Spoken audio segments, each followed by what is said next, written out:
Good morning. Good morning. So, what did you like? Did you read the PDF I sent you regarding COP28? So, what I found is there is a lot of things we need to discuss with respect to Conference of Parties 28, which was held in Dubai. So, what I'll do in the next class is my next class is on Saturday.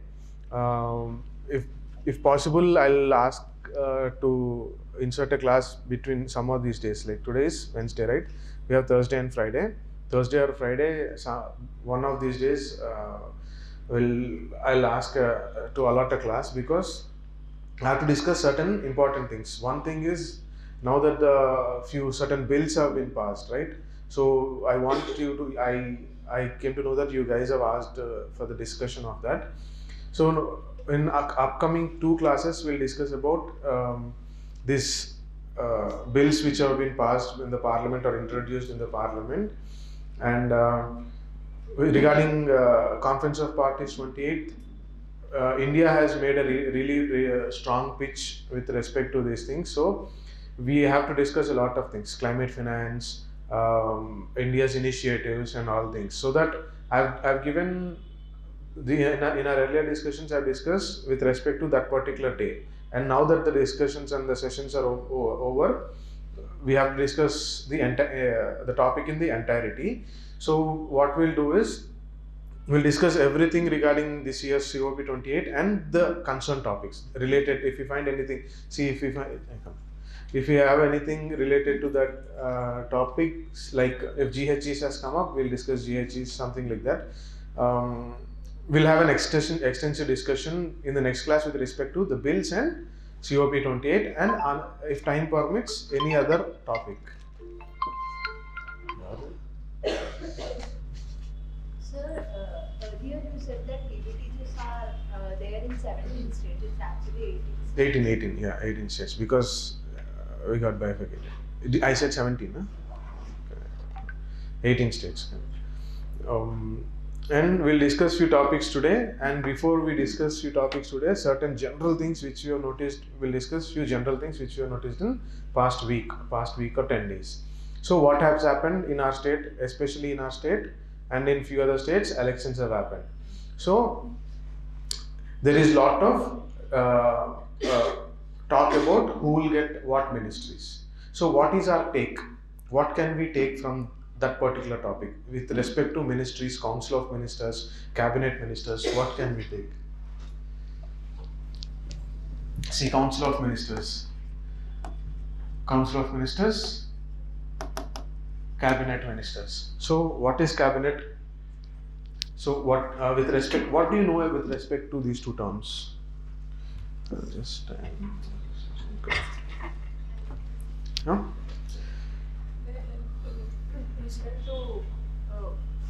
To perform his duties. Prime Minister. It's not President. Prime Ministers. So it's a very familiar polity topic, but let's discuss a little bit of this. So Council of Ministers. Who is the head of Council of Ministers? Prime Minister. With respect to state, Chief Minister. So they assist Prime Minister and Chief Minister in functioning of in the administration. Council of Ministers. Council of Ministers is headed by Prime Minister and Chief Minister at center and state level respectively. So cabinet is a subset of Council of Ministers. So if this is cabinet ministers, so this is Council of Ministers. Council of Ministers is a larger group. Within Council of Ministers, you will have a cabinet. Important ministries like, see, PM is obviously there in that, PM or CM is obviously there. So other important ministers who are in cabinet, generally, it's not a rule, but I'll let you know that it's general convention. Like it's a practice, like home will be there, defense, finance ministry, and certain other ministries. These are like very pakka, like these ministries will be there. So how many? See, we all have seen Sita-Kaki which ministry, will Mr. Madan Mohan get IT ministry or not? How many ministers will be there? So my question to you is today, how many ministers are permitted in one single council of ministers? Yeah. 15% of is correct. I want the rest of it. That is the important thing. 15% of legislative assembly. Strength of legislative assembly, correct. Not more than 15%. It's like it should be less than 15%. Not more than 15% of total membership of the house. Membership of the house. When it comes to our state, it is assembly, and if it comes to center, it is Lok Sabha. So that is it. So I'll give a statement. Tell if it's true or false. This particular limitation on the number of council of ministers was there in original constitution. Was it? So when did it come up? It come up later on with a Supreme Court order.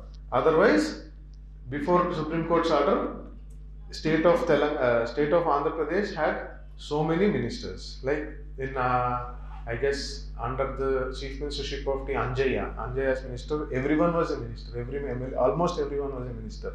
So to restrict that particular, to restrict the governments from making their own people into every ministry, they have brought in this change. Okay, so, and cyclone Michang. Next topic is cyclone Michang. So what do we know about cyclone Michang? Where you must have whenever it comes to cyclones, I think you're studying that in your geography right now. So what is eye of a cyclone? The central part of the. What is the condition over there? Low pressure condition, extreme low pressure condition. So where is the highest disturbances with respect to cyclone? No. In the cyclone system, where you find ghastly winds and highly destructive winds, it's on the cyclone wall of the cyclone. Okay. So you also heard about the term landfall. So landfall is the place where the cyclone dissipates all the moisture it has collected around.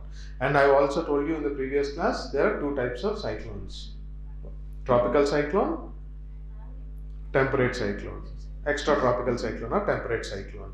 Temperate cyclones are formed because of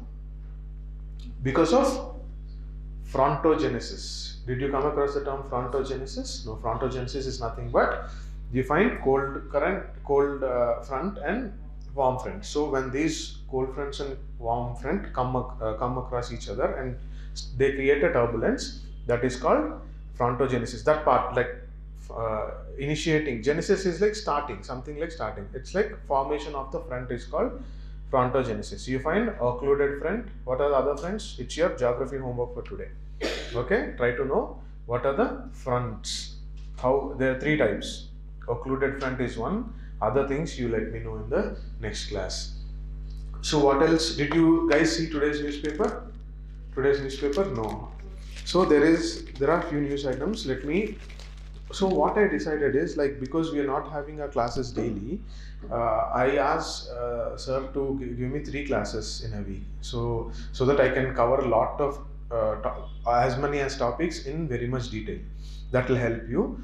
And on the other days, in the remaining days, I'll try to send you certain newspaper editorials or newspaper items with respect to your preparation, so that if it is before class, you'll read about it and come to the class. If it's after class, it will be as a revision, and that will also help you organize properly for answer writing. Our ultimate aim is prelims and answer writing, and I'll also, like, now, as far as now, we are getting to much details with respect to mains perspective, but over a period of time, like probably after December into mid-January, we'll focus on prelims preparation, because that's when actually your exam must be in somewhere in May, right? So we'll start from January with focus on prelims and mains, and slowly fade out mains preparation by end of February and March, and then focus completely on our prelims, and then we'll start mains after your examination. So how you guys are taking any test series? You haven't started. Try to start, because this is December. Start by January, first week of January. Newly and into a new year, start a new test series. Okay. So today in newspaper, one interesting thing I have found is with respect to CAT. What is CAT?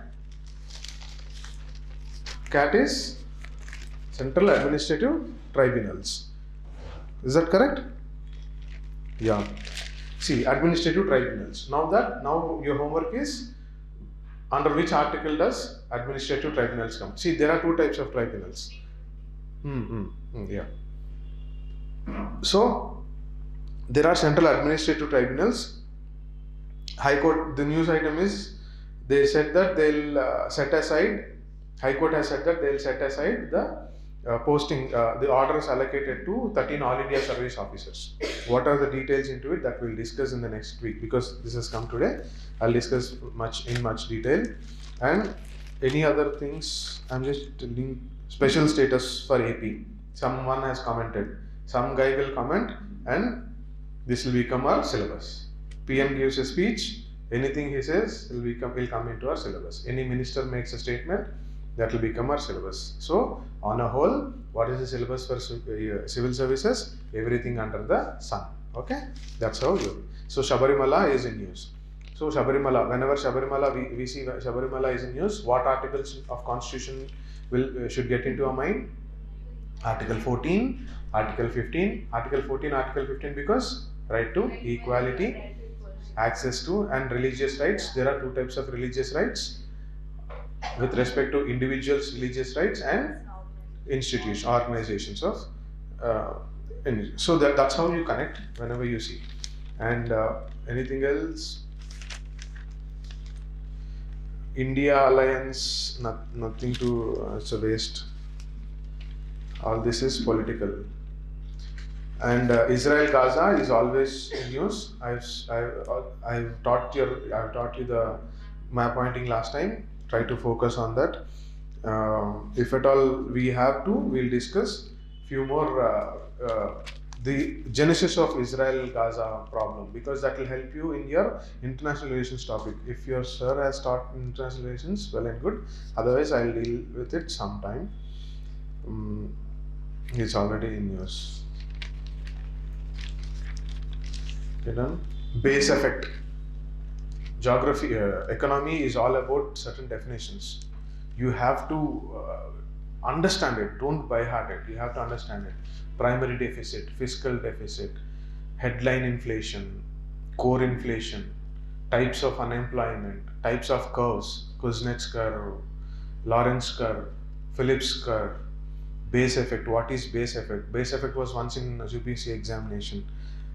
There is also there are certain terms that are coming up with respect to international relations also we'll discuss, but for today we'll directly jump into the topic. Hey, that is the PDF. I didn't upload the PDF. Okay, wait. I'll just come.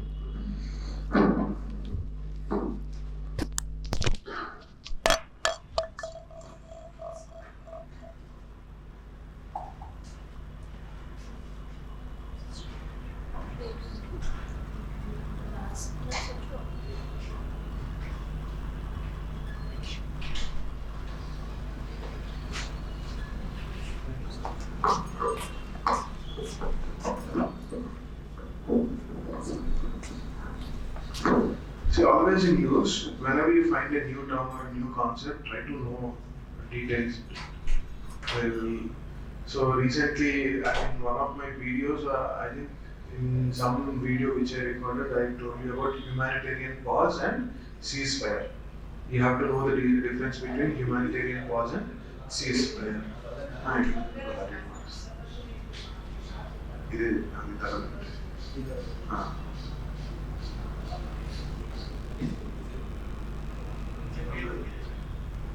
So humanitarian pause and ceasefire. There are certain terms coming up. There is one term called pontus. Pontus is some submerged tectonic plate which is found in West Pacific Ocean. In one of my videos, I think I've discussed this.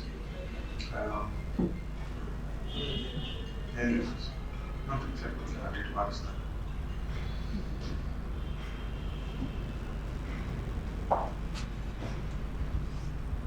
Okay, we'll discuss this. So there is something called circular economy.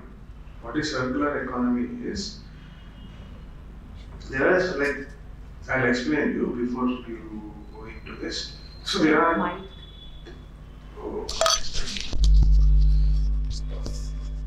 So circular economy is one thing which we always practice as a middle class families. I'll just give you a simple example. So the clothes we are wearing, we'll be wearing some clothes for quite some time. After that, after certain use or after using certain clothes for quite long time, then it becomes masigudda, right? So that's correct, right? That means there is a provision that we can buy something for the use of cleaning some utensils in the kitchen, but we are using our old clothes. That means we actually are reducing consumption of certain cloth, correct? And and one more thing, we go shopping everywhere, we bring all the plastic covers, we find the biggest cover in that and put all the small in that. We actually can buy any plastic tub kind of thing, plastic container kind of thing, and put it in it. But we basically are making use of the available resources. We are making like jugaad. We'll call it a jugaad. Okay, we are doing something like that. Now that something related to that has become the mainstreaming economy. It has become a key concept of economy. Like there is something called Resource Efficiency Circular Economy Industry Coalition. I'll give you the PDFs. So this particular concept has become part of the mainstream economic planning. So the definition says that. So basically, generally, we get raw materials, we manufacture something, we use it, we dump it, we dispose it. There is another type of economy. We manufacture it, we use, we recycle, and then dump it. But circular economy is something where there are certain things involved. What are this? Sharing, leasing, reusing, repairing, and refurbishing. So basically, what is the focus of circular economy is the maintenance part of every component. For example, you have a mobile, right? How many of you have your old mobiles with you? Still like storing, like you have like them as a trophy, like old mobiles with you. But what the government is encouraging is these old mobiles, you dispose it in a proper way. When you dispose it in a proper way, certain components that are used in it can be used again. So that if at all, simple example, in battery technology, we use lithium. We use lithium ion. So when we use lithium, there are certain things that you also use gold in your mobile manufacturing. Do you know that? There are certain components made of gold, silicon, silver, copper and all. So if you actually properly dispose this and process it properly, you can use certain components from your mobile phones and electronics in manufacturing of new products, new mobile phones. So by doing that, we are actually reducing the stress on the mining of the gold or whatever the components. I hope you guys are understanding what I am telling. So if at all, for manufacturing of 1000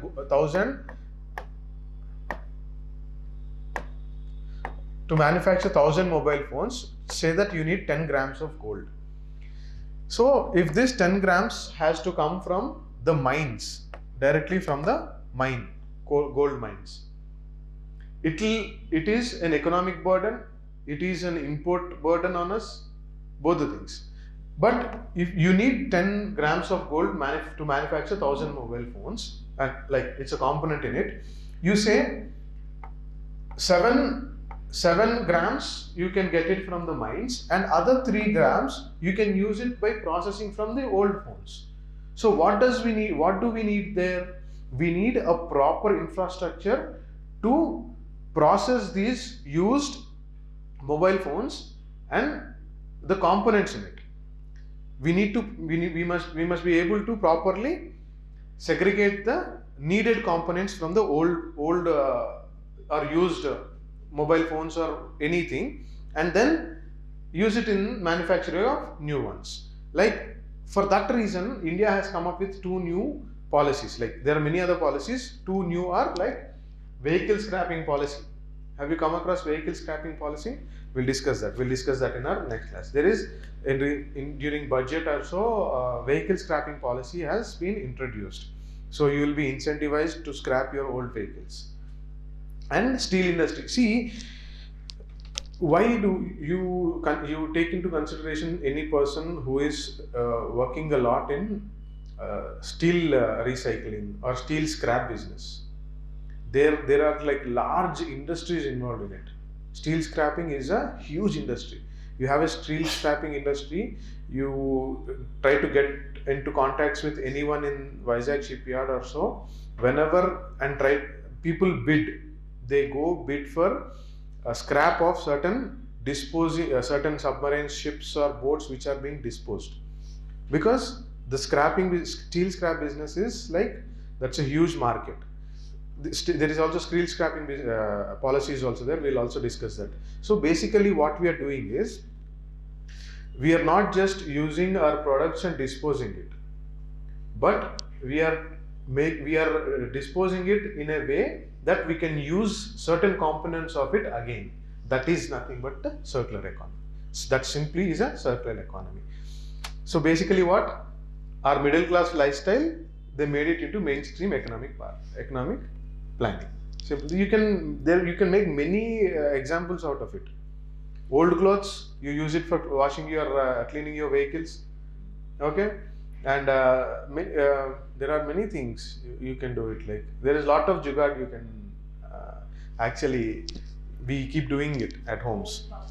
Old buckets and old buckets for pots, many things. So they are actually innovating. They are using certain innovation to use products not once but again. Even if it comes to plastics, multiple use plastics is not much harm. There is harm to the environment, but not too much of harm. What is harmful is single use plastics. Elimination of single use plastics is our primary aim. But in practicality, it's not feasible to eliminate plastics completely. We use it in aviation industry, we use it in space industry and all. But single use plastics is the problem. So try to understand the definition. So basically, in the process of production and consumption, economic activity starts at production, ends at consumption. Basic details. In this process, you make use of certain activities like sharing. You share the products. So we all know Uber pool. There is one advantage of using Uber pool. Like earlier days it was there, but later after Corona and all, we have that was taken off. Uber pool, like earlier, if at all one person has to travel, one person books the entire car. So by pooling, it actually one person can actually reduce his fare and also reduce the private vehicles on the roads. Once there are many private vehicles on the roads, there is more pollution. So sharing is like, I gave you a simple example. I'll give you another example for that. That is office spaces, sharing of office spaces. Now after Corona, there is hybrid model of employment. What they're asking employees to come to office twice a week or thrice a week, and other days do work from home. And when these companies want the employees to come, they are actually not. They are taking these certain office spaces for rent, where every facility will be provided. All facilities will be provided. You take it for rent, use it for that particular time, and then send the employees back home and ask them to work from home. That is hybrid model of employment that they are employing.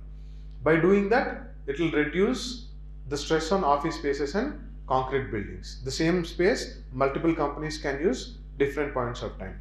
Recently in news we have seen, have you seen the business news? Cognizant. What is Cognizant doing? Cognizant is selling off its assets. It is not laying off employees, but trying to sell off its assets and reduce the office infrastructure for them. So that is one. Leasing, like you lease. If sometimes, if at all earlier day, like generally in earlier days, whenever we want to establish something, we have to buy the land and many times, like not we had to, but many people buy the land, establish their own office spaces. Now leasing, everywhere you go, the entire Kokapet, Gachibowli area, it's all about leasing. They lease for longer durations, 50 years, 100 years of time, and then reusing and repairing activity. So usually our vehicles, no, in India though, we generally use the vehicle even after it is dead. The smoke keeps coming, we'll be polluting, but still we'll be using. But generally what it is, if at all there is proper repairing infrastructure or reusing infrastructure, and if people are actually conscious of environment, whenever they start polluting much, they can go and make some changes to their vehicles and continue their usage. So what is the depreciation of any vehicle in India? It's 15 years. Once you've used a vehicle for 15 years, you have to, it becomes scrap or like, but still people are using, but actually it's 15 years. 15 years, after 15 years, if you sell, you'll get nothing for your vehicle. So you're reusing it, repairing it, refurbishing and using it. So these are certain methods where you innovate the use of certain products. You innovate certain use of certain products and either extend the duration of their usage or dismantle it and use the certain components of that product to manufacture certain other products. So that is basically circular economy. So what are the benefits? You transform an economic model. Like you transform economic model from a straightaway throwaway model is like manufacture, use and dispose or trash it off, from circular economy, and increase employment opportunities. How your employment opportunities will improve? Because if you start, if you have a vehicle or something, example, take a vehicle. If you start if you bring in new technologies, new methods of repairing, so the maintenance infrastructure improves, like the maintenance technology improves, and many people can start.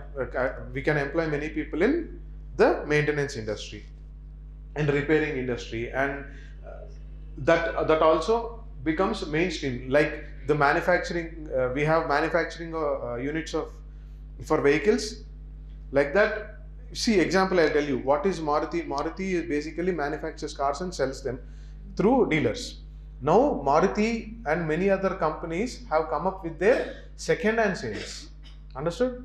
Maruti True Value. You know Maruti True Value, Maruti Suzuki. There is something called Maruti Suzuki True Value, where you can sell your old vehicle, and those old vehicles which are kept under True Value will be sold as seconds. And Maruti is incentivizing that if you sell your old Maruti vehicle at the True Value and buy another Maruti car, you will be given higher price. You will be given higher price than selling it to some others. You understood that? So that's what they're doing. Maruti True Value. You haven't heard of it? That's a very old concept. Maruti. There is something called Maruti True Value. That is nothing but they buy cars after one person uses it. Pre-owned cars. Example, pre-owned cars. Such type of industry. And then reduce reliance on imports. Obviously, we'll reduce reliance on imports. Like we start depending on imports, steel imports. Example, steel. If everyone scraps their old vehicle and stops using it without selling it for seconds, and everyone starts buying a new car, the amount of steel that we use in cars is huge. Amount of steel and it starts putting pressure on our economy. As long as we completely scrap our old vehicle and start buying new vehicle every time. If we start buying new vehicle every time, the steel requirement is more. See, suppose I'll tell you with an example. See how many of us are there? Take 5. Okay, we bought 5. We have bought 5 cars. So some of us all have 5 cars, and after certain usage, these 5 cars are disposed for no further usage. So how many we have to buy again? 5 cars. Correct? 5 cars. Suppose those persons who have used the car for 1, 2 years or 3 years, if they sell it in seconds, and the 5 people among these have bought 2 cars, how many number of new cars we will be having? 3. So the amount of steel will be needing is for manufacture of only 3 cars and not 5 cars. Doing that, we can reduce the imports on steel. I gave you an example. There are many other things we can do. We are importing. Like we can use the components of those. Yeah, we can. Yeah, you can use the components of. If you are scrapping, you can use the components of the old car to. Spare parts is a great business. So that's what I'm telling. By that you can reduce imports. Protection of environment, obviously. When you're using less raw material, when you're doing less mining and less raw material, that actually protects our environment. And then achieving sustainable development goals. What are our sustainable developments? I asked you guys. Did I ask you guys? There are 17 sustainable development goals. Always have a look at those every day, because in your answer writing, some or the other place, with respect to polity, with respect to socio-economic problems, with respect to environment, anywhere in your syllabus, when you're writing answer writing, you can just quote them. You can just quote sustainable development goals. That will fetch you good marks. So sustainable development goals is one another thing which we can achieve. Basically, doing these all things is like moving towards sustainable development goals. Environmental protection, reducing on imports, reducing in oil imports and all. And also, see, now ethanol blending has come up. How much are we targeting? How much ethanol blending are we targeting? 20%, right? So by doing 20% targeting, by targeting 20% of ethanol blending, we are actually reducing our import burden on oil imports, which is our major expense. So all these things contribute towards circular economy. Basically, what is circular economy? You are reducing the stress on the environment for new mining or new products. How? By doing all these things: sharing, leasing, refurbishing, repairing and reusing. Okay, you're using these methods to reduce the impact on environment, on economy, on usage also, and promoting employment. So that is about circular economy.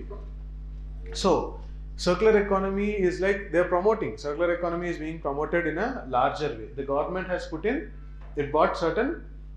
it has taken certain initiatives, right? What are those initiatives? I told you, National Resource Efficiency Policy. National Resource Efficiency Policy has come up. We'll discuss these policies. Whenever policies have come, I'll discuss them separately, because I can actually discuss this here, but what happens is, like, if you have a certain discussion on few topics in one place, the questions mostly would be asked as a policy separately. Understood? So the concept we are discussing here is circular economy, but the policy is National Resource Efficiency Policy. There is more chance that you may be getting questions on this policy. When a question on this policy has come up, then you can quote circular economy in that answer writing. Are you getting me? My focus is on like improving your answer writing. So that's what I'm telling. Whenever I teach a topic, that will always there behind my mind. So policies we'll discuss. Extended producer responsibility. What is extended producer responsibility? Extended producer responsibility is you have a company, say, what is your company? Vivo something, some mobile company.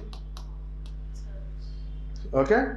So whenever you dispose your old mobile phone or old component, old AC or old refrigerator, the manufacturer of that component, the producer of that component has to make arrangements for the disposal. But there is less application of this today, but there is something called extended producer responsibility. The manufacturer or the producer of the product has to make arrangements for disposing it. We'll also discuss this in detail again, because this all comes, there are certain environmental things related to this also, and bioeconomy and biofuels. We have seen it, ethanol blending we have seen. What are the other? Biogas, using biogas, ethanol blending, all these things. Biodiesel, all these things come under this. I think in the video recording class earlier, I have discussed something about aviation industry, biofuels in aviation industry. I don't know if the video is uploaded or not. Just go through it. There are two types of things: aviation turbine fuel, that is what we use in airlines, and recently there are there are steps taken by the aviation regulator, international aviation regulator, with respect to biofuels. Know that. So initiatives of Niti Aayog. What Niti Aayog Niti Aayog initiatives are? Niti Aayog's initiatives with respect to plastic and disposing the scrap or anything. There are many initiatives Niti Aayog has taken. I've left this blank because I want you guys to go through it. Understand? I want you guys to discuss this with only this thing. The other things I'll discuss whenever the time comes. But initiatives of Niti Aayog, what? Because Niti Aayog will always be there in the news for some or the other reason. So try to know what all it does. Other things I'll explain you. Bioeconomy, biofuels. When some economy topic comes up, bioeconomy I'll discuss, and extended producer responsibility also I'll discuss in economy class. And national resource efficiency policy, it's a separate topic, because policies and schemes I'm very much focused on it, because I want that discussion to be very elaborate and detailed, because you can have a direct question. Simply he can ask you, national resource efficiency policy is taking forward, is a new concept in economy and production consumption cycle. How does this help environment? How does this help economy? How does this help our lifestyles? Even life, LIFE, life. You know the umbrella scheme life, right? Prime Minister has launched living for environment, life for environment. Have you heard about this? You must have heard about this. This is very important. There are many things coming. This is an umbrella scheme and many initiatives are being taken. You know carbon credits? You know carbon credits? You know green credits initiative? Recently, Prime Minister has spoken about it. Carbon credits, green credits initiative. Did you guys hear or no?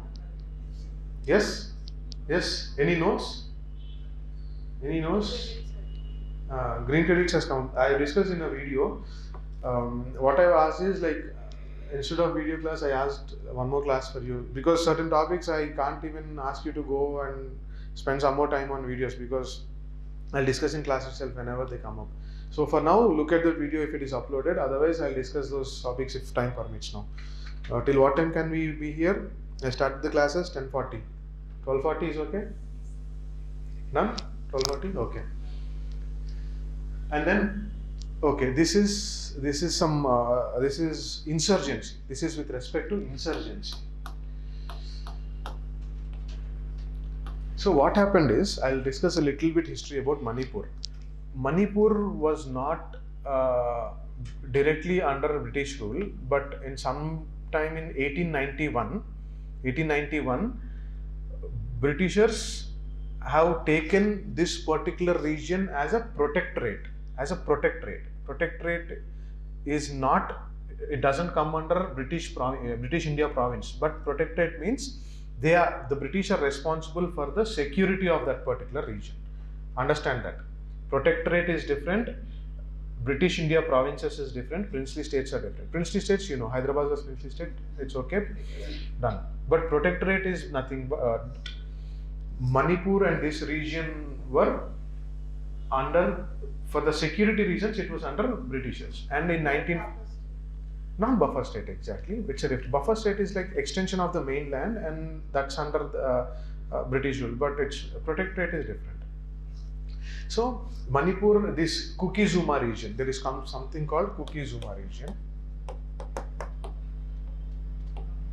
So these regions were this region is the topic here. So when this region was, after it is under British protectorate for quite some time, later on this became part of India. Later on this became part of India in 1948 or so, and Manipur was divided into a separate state in 1962. It was given separate state status.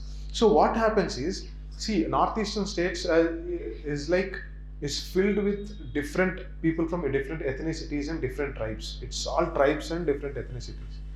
They're very friendly as long as they are friendly, and they are arch rivals when they become arch rivals. So we've seen Kuki Meitei issue, recent issue, how bloodshed was there. So that's why I ask you guys to know much about the tribes and the ethnic backgrounds of these northeastern states. It's important. Kuki-Zuma region is one region, and this insurgency problem was not earlier much. It was not there earlier, but when later on during when these tribes started their claim over certain parts of Manipur, not only Manipur, they wanted to own certain parts of this northeastern region, which they traditionally believe those regions are their homelands. So when that issue has come up, slowly to protect their land or protect their interests or protect their tribes and protect their livelihood in that particular region, these insurgency groups have formed. One such insurgency group is United National Liberation Front in Manipur. So this, you have to know this. There are many other different tribe or different ethnic group has their own insurgent group. This one is related to Meiteis. This one is related to Meiteis. So what is the point here I am telling is insurgency is an issue which we need to discuss. What is insurgency? Insurgency is taking up arms and weapons to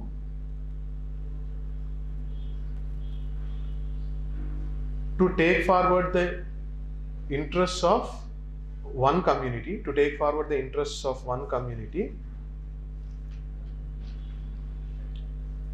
against the state with capital S. Whenever I say state, it's like capital S means it's government or legally elected governments. That's what state means, against the state. With the use of violence, taking up arms and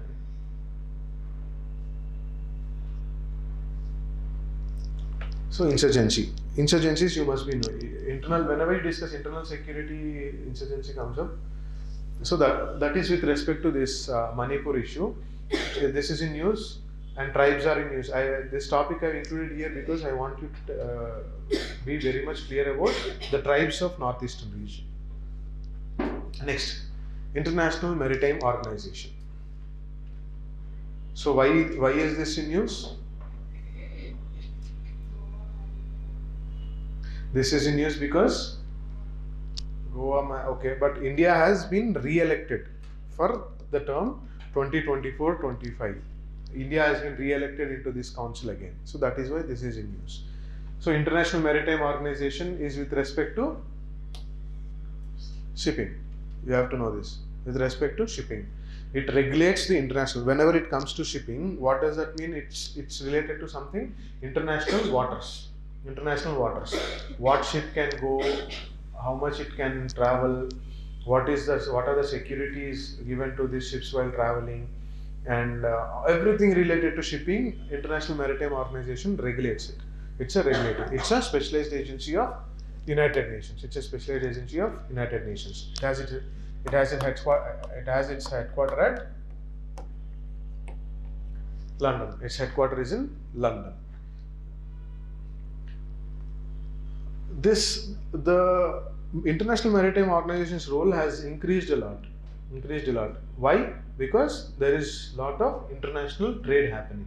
Whenever there is lot of international trade, goods being transported through waterways and all, this particular organization regulates and sets the rules for the smooth travel and safe travel of our goods. You might have heard about Somalia. What are Somalia famous for? Pirates. Somalia is pirates. It's infamous for pirates actually. So, for a ship to travel or for whatever reason, it may be a passenger ship or goods ship, it has certain routes designed to travel. In those routes, how to ensure the safety and what are the ships that need to be given priority. So, if at all you see there is Malacca Strait, you know Malacca Strait? Yes. Where is it? Malaysia. Yeah. Sumatra, Malaysia, Sumatra region.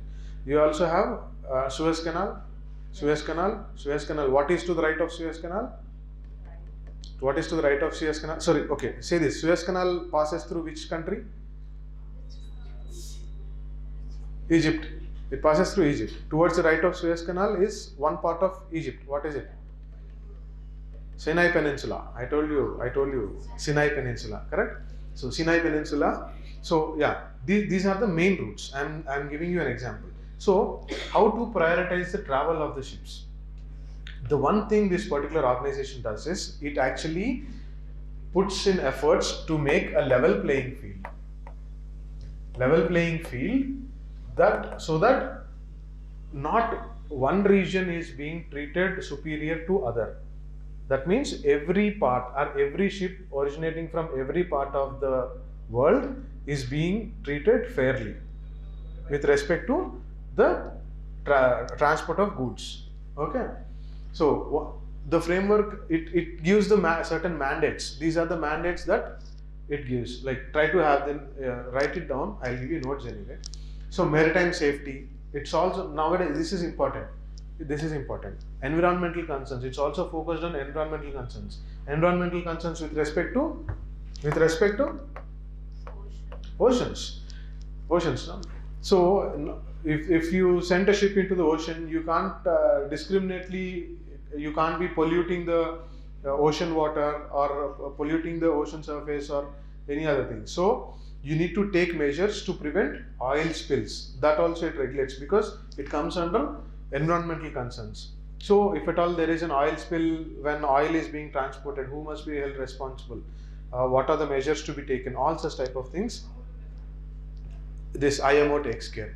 And legal matters. Legal matters is like each country has its own law, its own legislative framework with respect to shipping and all these goods.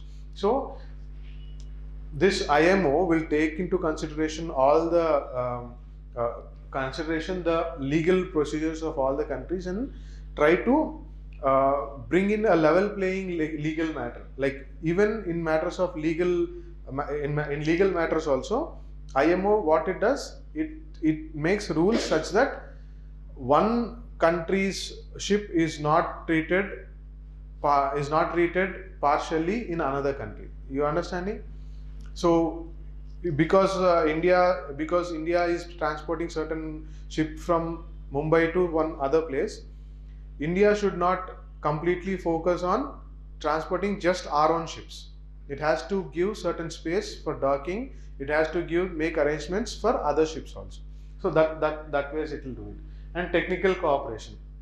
Technical cooperation is if many things. This is also with respect to geography. If at all certain ships are in certain part of oceans and there is a storm, if there is a storm or something building up, so technical assistance related to that, and international standards related to navigation and all those things, everything related to technical cooperation. Maritime security is important, right? Recently, when every ship which has to go through Suez Canal will have to pass through Somalia region, Horn of Africa. What are the 4 countries in Horn of Africa? Horn of Africa: Somalia, Eritrea. Come on, Somalia, Eritrea, Ethiopia, Djibouti. Correct? Somalia, Eritrea, Ethiopia, Djibouti. That's how you connect current affairs with your static. We have spoken about something. That's why I asked about a question on Sinai Peninsula. Okay. Maritime security and the efficiency of shipping. Efficiency of shipping means using in every way. Like reaching the goods faster is one thing. Using less fuel is another thing. Using less fuel, not less fuel, but adequate fuel. So all these regulation International Maritime Organization does. So try to note this whenever with respect to you have a question with respect to trade and commerce, international trade, all these things. Okay. Just whenever you are writing an answer, don't insert something or write something just because you have to write it, but see if it is relevant to question or not. I asked you guys earlier, last week I gave you a question. How many of you answered? Any answers? Last week I gave a question, a mains question. Will you show tomorrow? Good. Try to answer that, because I asked you guys to write, because by seeing your answer I'll know where you actually are, and I'll make certain changes if at all I need in my teaching also to push you further. Because certain times, see what I can go into details, very much details of this and tell you the entire thing, but with the time we have, I want you guys to do certain homework. 3 classes, 2 hours every time. It's basically less. That's why whenever I asked you guys to, whenever you are studying current affairs, allocate another 2 hours of time at least. 2 or 3 hours is also good, because that will not only serve the purpose of your current affairs, that will link up to your static part, so that you don't compromise on your static preparation. And your static preparation, basically any questions coming out of your static part or like basic already standard syllabus will come out of this current affairs only. Are you understanding? See, I told you CAT. Because it is in news, that can be a question in any of your examinations. Okay, are you understanding the purpose of my teaching? If I start going deep and discussing deep into each and everything, certain things I have to discuss very much in detail, like policies, schemes, and concepts like COP28, and there are few more things I have noted it down, which I have to discuss very much detail. That's the reason I am telling in my next class there will be only 2 to 3 topics very much in detail. Those things I'll do. But this IMO, this you can find it anywhere. You can find the details of it. My purpose is to give you, for certain things I have to give you basic things, and other things, see, other things are with respect to the regulatory part of things. This particular organization has a council, a committee or a council where decisions are taken. Every organization has this. So on those things you have to build it up. Certain things I have to discuss very much in detail.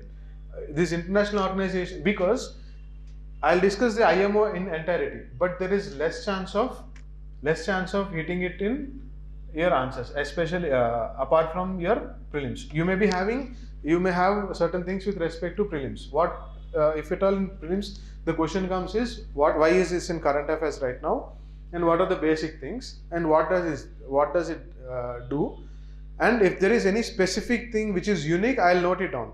Then I'll tell you. But certain things are very general. What does it do? All these things are general topics. But you need to know what it does. But into details, it depends upon your little bit of homework. You have to do homework, guys, because I'll discuss it. But discussing one topic in length will reduce the number of topics we can discuss, because there are many things to discuss in current affairs. Otherwise, we have to have a class daily. Daily current affairs is again a little bit boring, and it will cut short your time on preparing the other things. It's about balancing your preparation also. Understand?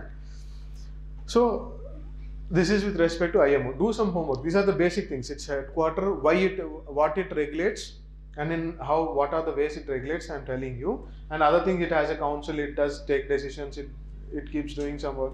Those things are general things. Okay, next. This is one thing, Global Initiative of Academic Networks. This initiative is of Government of India, which was introduced in 2015, but they are starting it this year.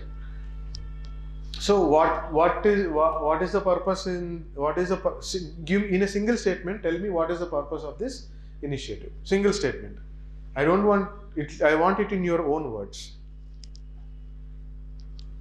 Read the statement and tell why this is important for us. Tapping the talent pool of scientists, entrepreneurs from abroad or from international reputed institutions, bringing their talent into India.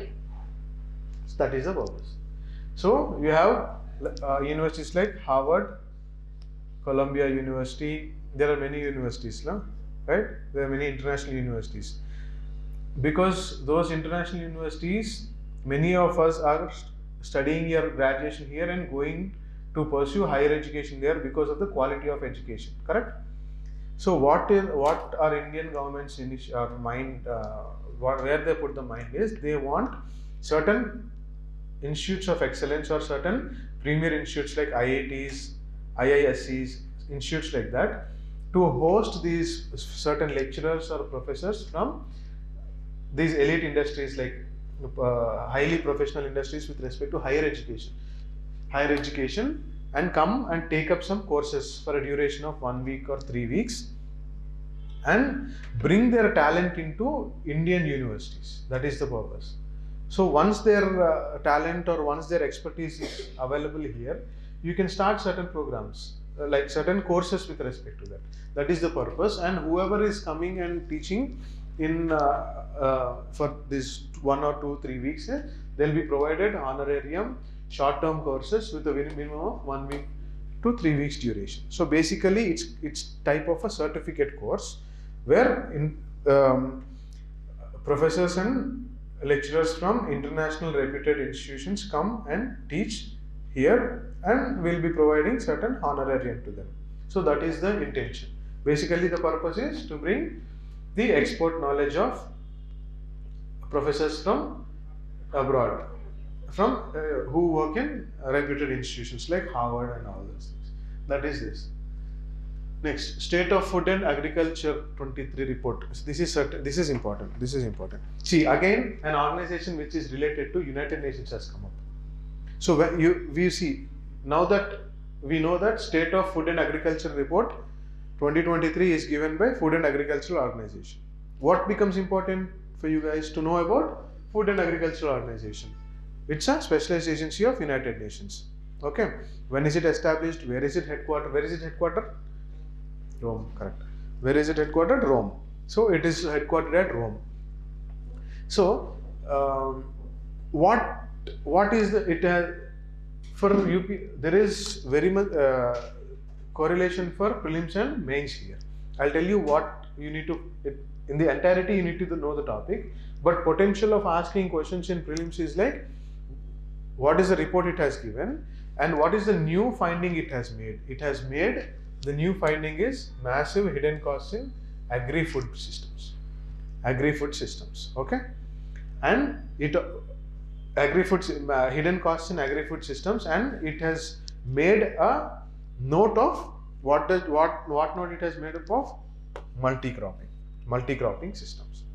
So what is multi-cropping? What is mixed farming and Mixed farming. mixed farming? Mixed farming.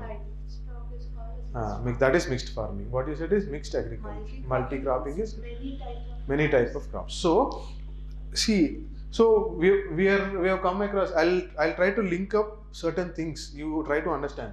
So multi-cropping has come up here. So something related to agriculture. There are other types of cropping system: multi-cropping, multi-farming. Another thing, what is mixed cropping, mixed farming, all these things. So you need to know all those things, and you need to link this up to what? Green Revolution.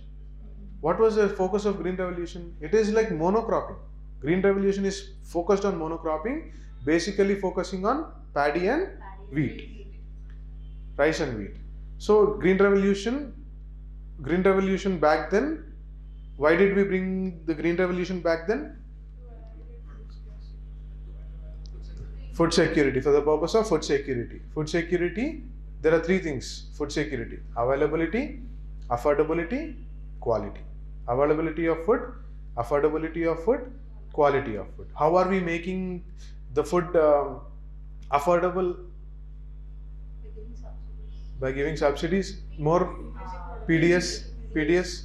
So are you understanding where we are going? We have started somewhere at multi-cropping. Where are we getting into? We are getting into economical topics. We are getting into agriculture. We'll get into socio-economic. Why do you have to make food grains affordable and available?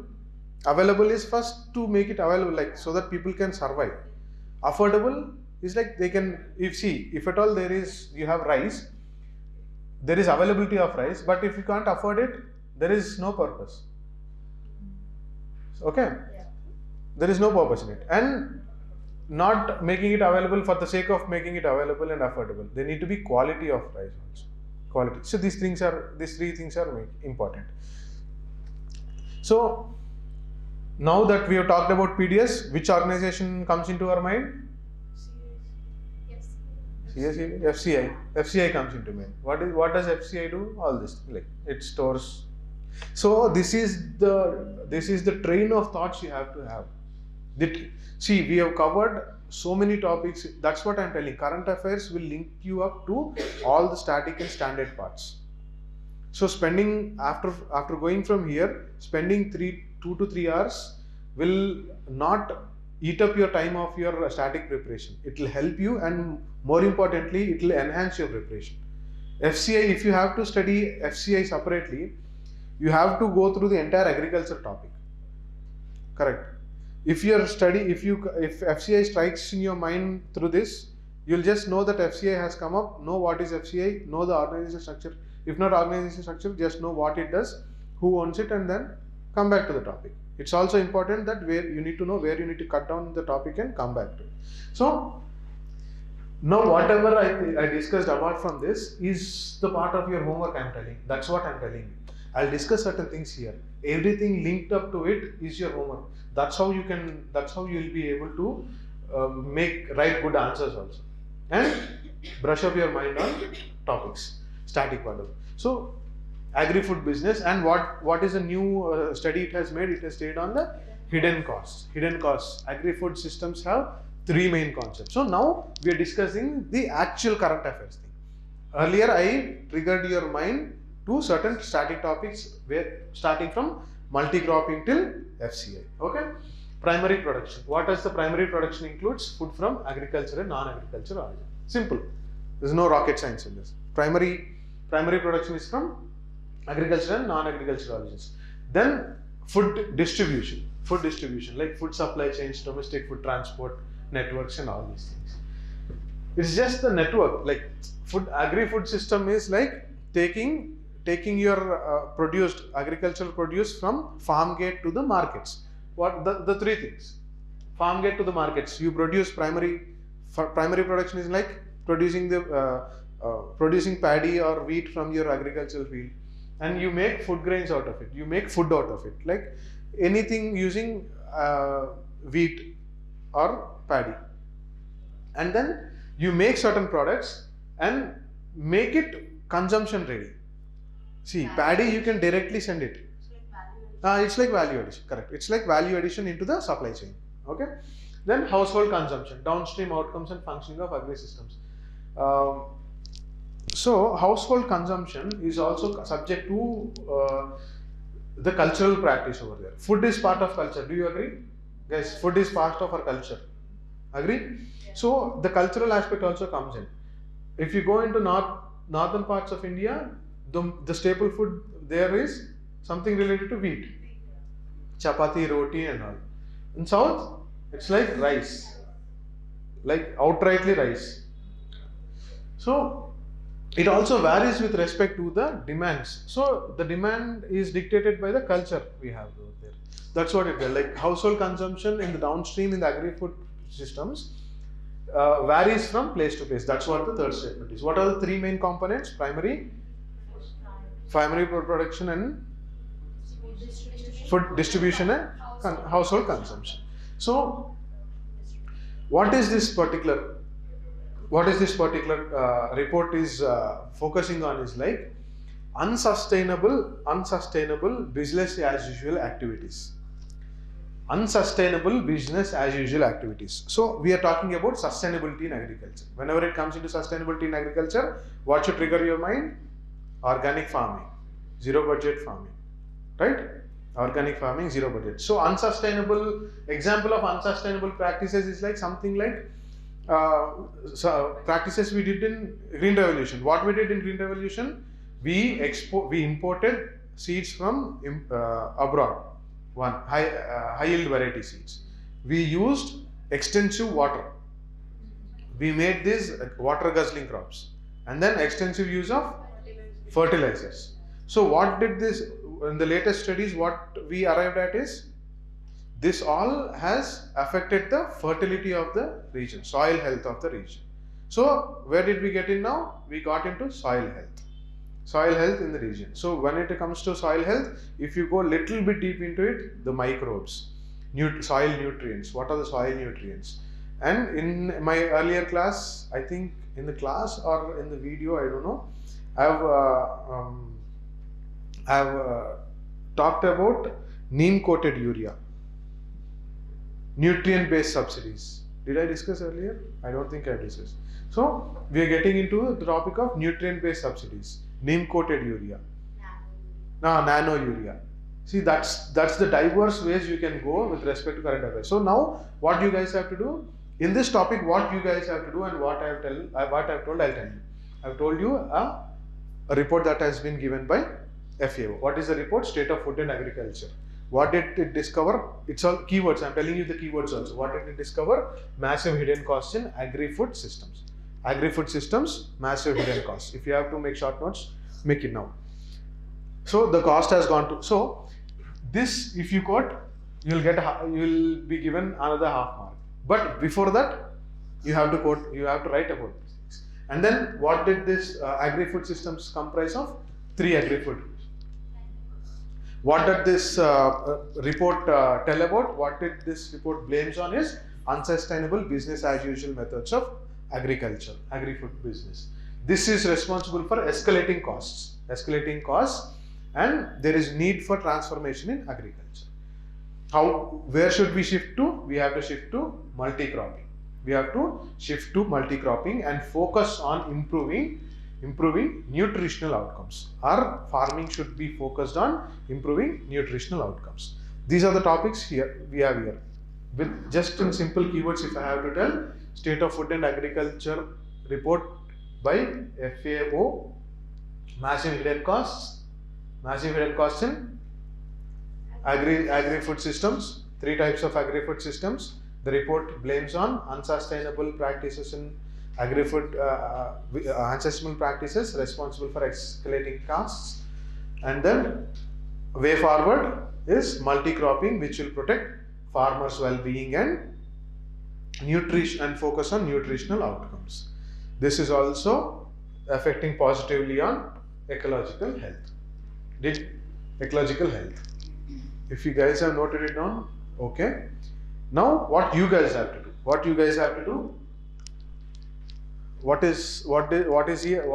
are we discussing here? FAO.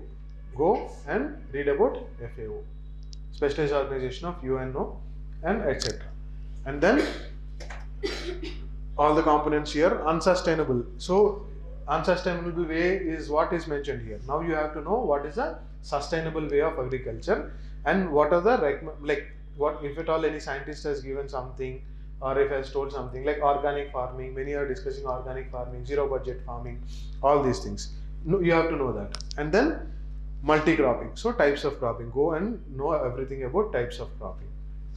So here we have come across multi-cropping. What is the other thing we have to do? Monocrop. We have to strike in your mind monocropping. Monocropping, where we did? Green revolution. Green revolution. What are the negative effects of green revolution? And what is the green revolution that they are encouraging today? That also you have to know. Okay? Organic farming and nutrient-based subsidies, neem-coated urea, nano urea, all these things. This is where you guys have to work on. If this is the process we are going, you guys will be revising a lot of concepts. Okay? Next, okay, Mount Merapi. Okay, this is something related to the circular economy. I'll again, if you guys have understood, it's well and good. So production and purchasing, consumption, use, and collection and processing. This is the cycle. These are the keywords you can actually write. You can find this in Google also, but if you have to write it down. Basically, simply telling, circular economy encourages recycling. Okay, simply, if you're asked a question in an interview, what does circular economy mean? Is you can tell. Circular economy is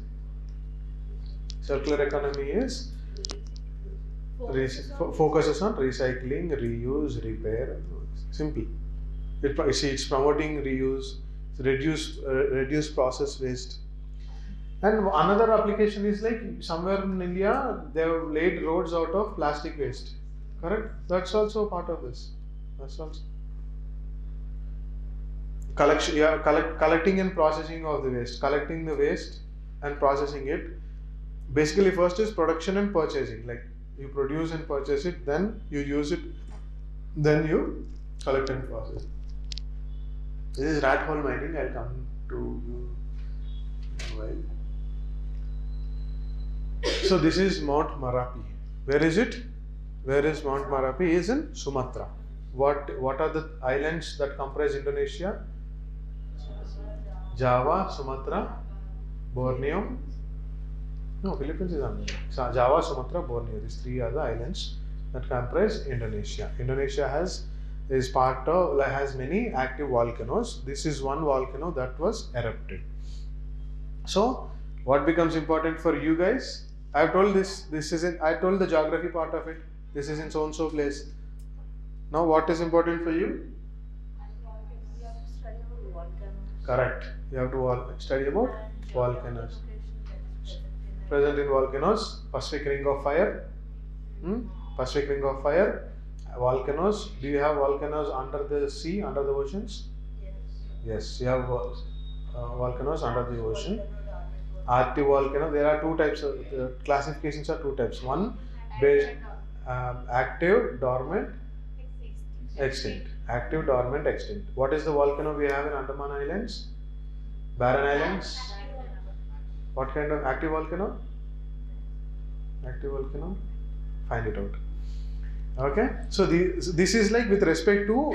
See, there are other type of. Now there are a host of things come up in geography. Types of volcano based on the vent, based on the lava that's erupting, acidic lava, basic lava. How does if basic lava is solid? See, you know Bhuvangiri. What type of mountain is that like? Exfoliation. No, it's not a volcano actually, but exfoliation. So that's another topic. Let's discuss it.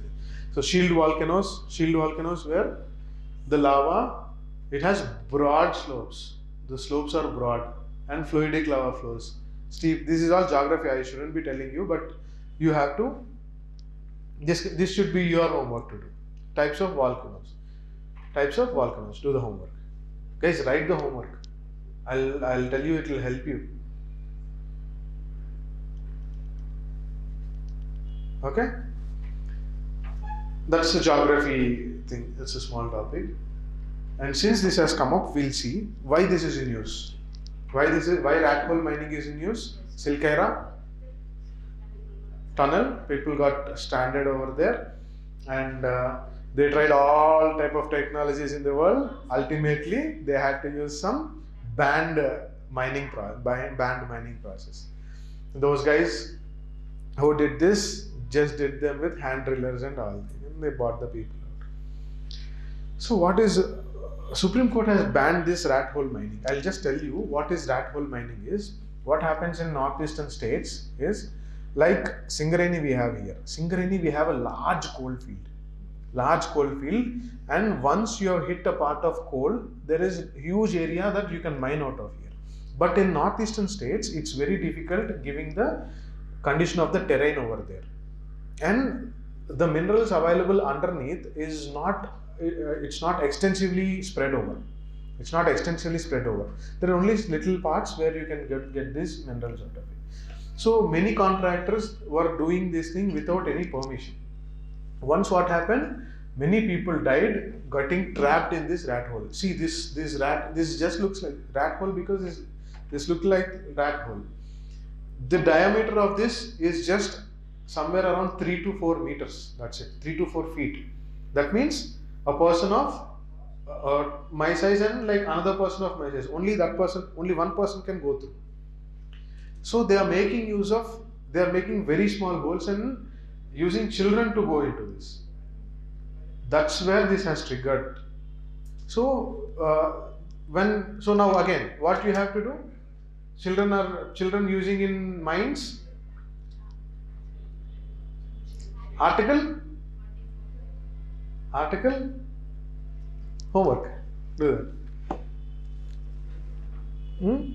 There are labor laws also restricting children from working. Hazardous activities.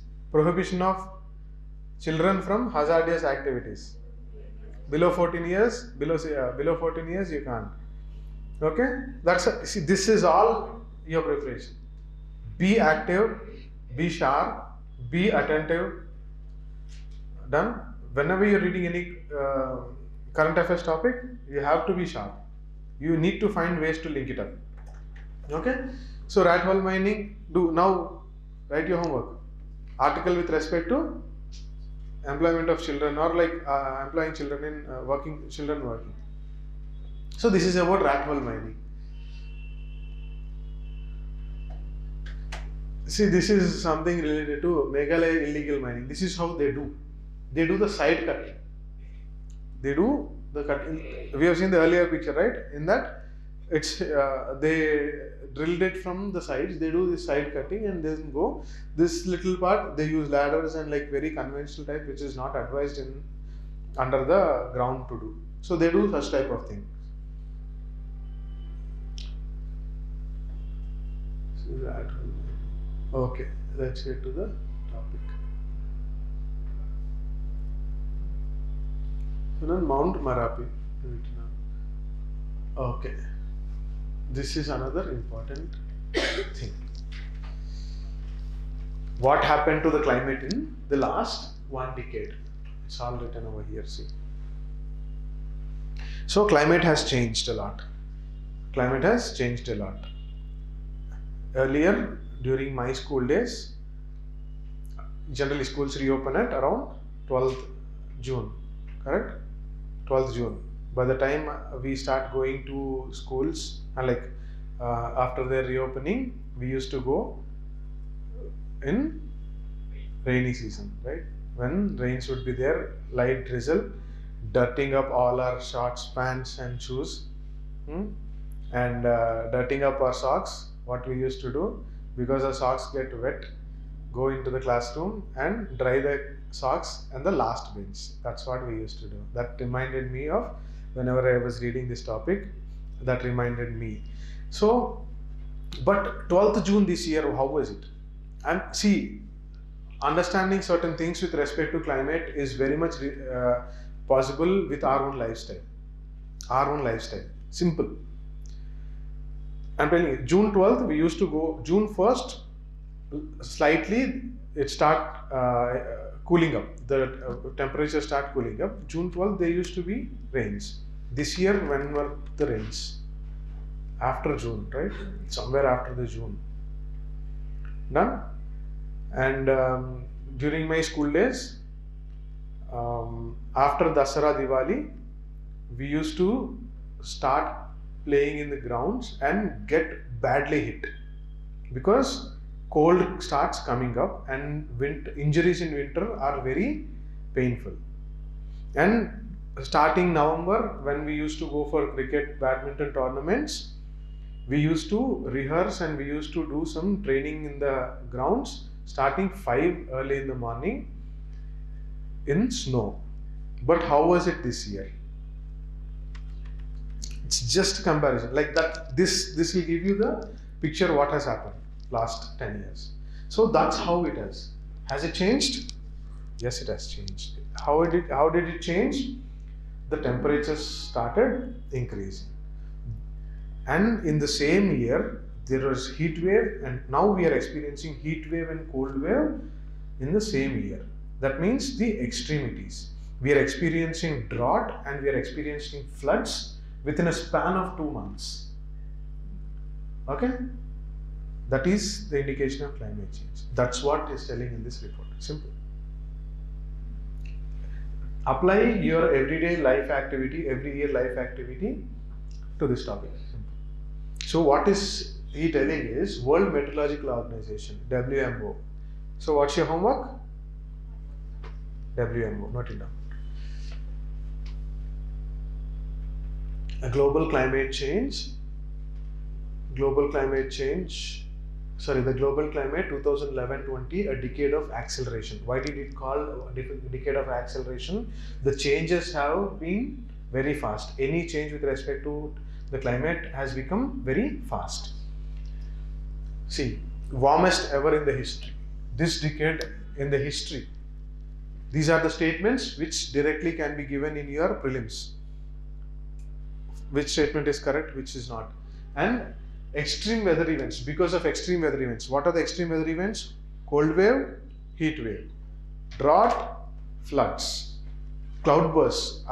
This year and last year, the cloudbursts have increased in large numbers. Uttarakhand. See, this year Uttarakhand, what happened to Uttarakhand, Himachal Pradesh are very much hill stations.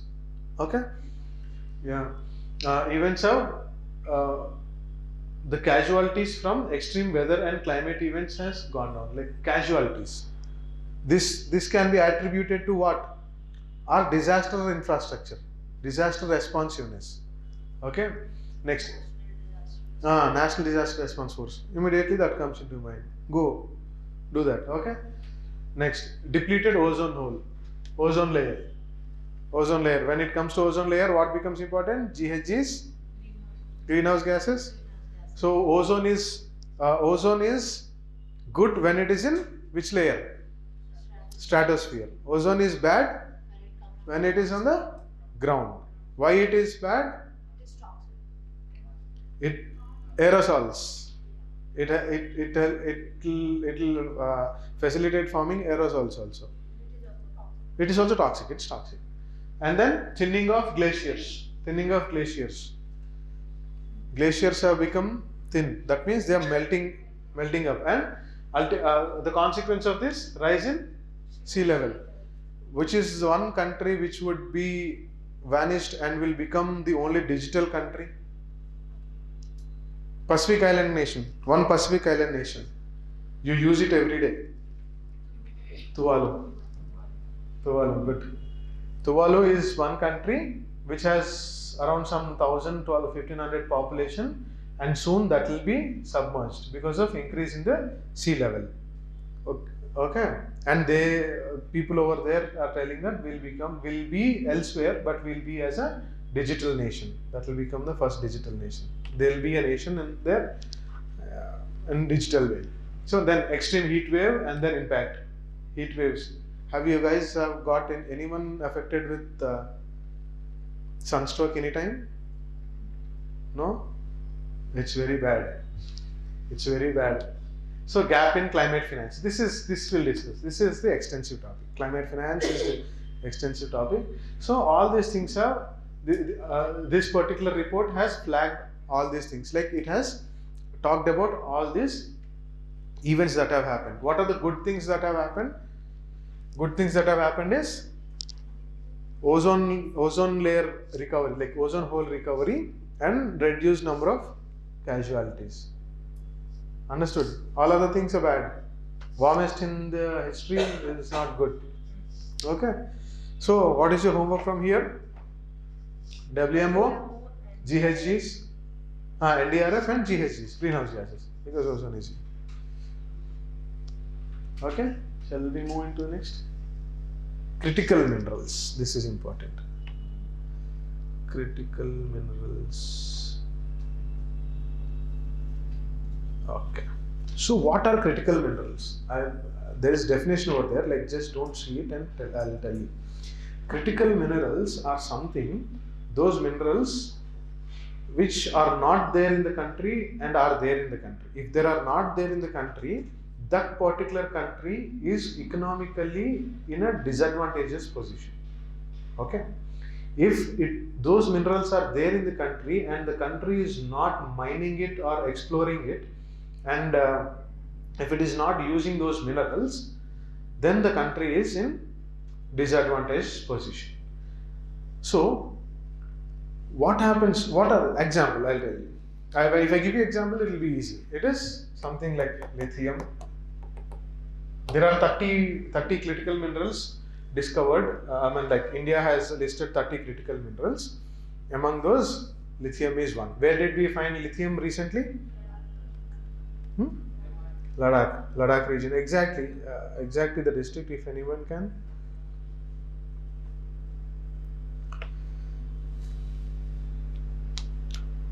So lithium is one. Okay, fine. That's in Ladakh. That's enough. Don't get into too much details. So lithium, where do we use it? Battery storage, electric vehicles, supply. This is all comes in supply chain. And other materials which are important is silica.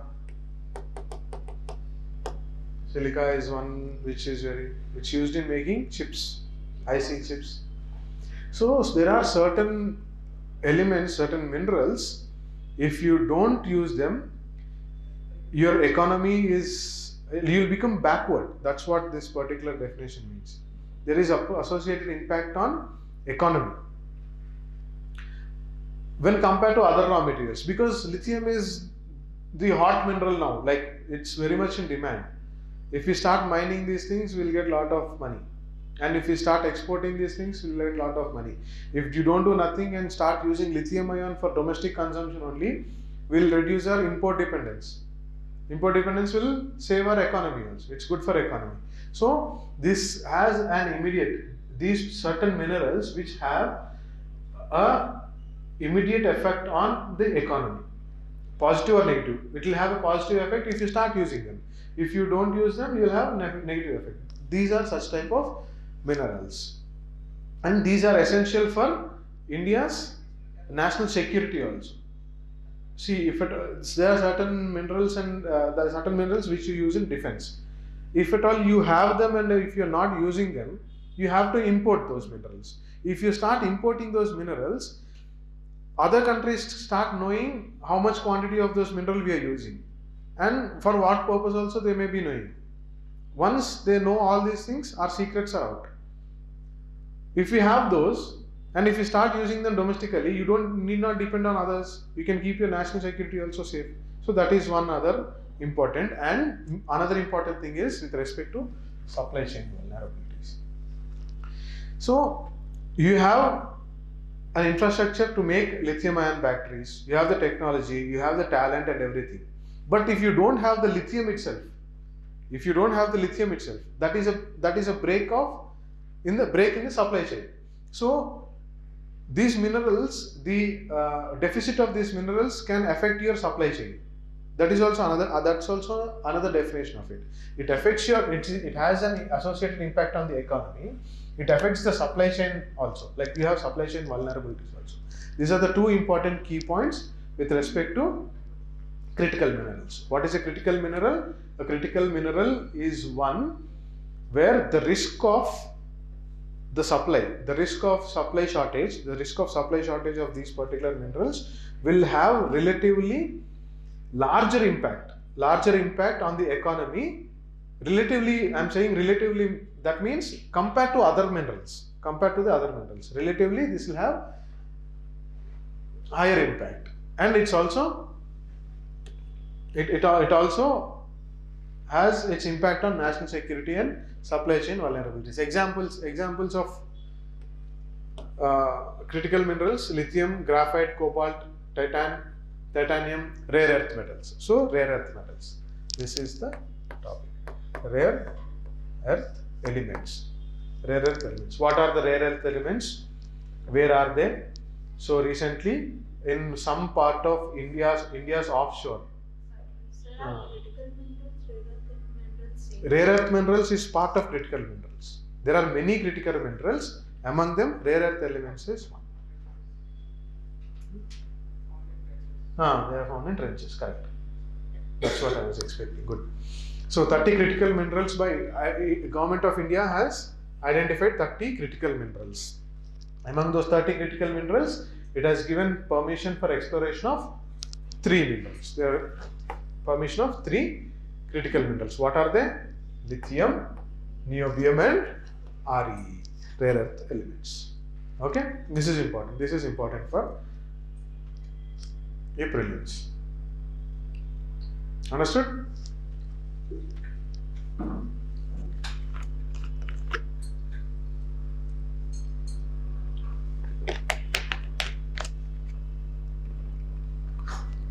So, what is my part of duty?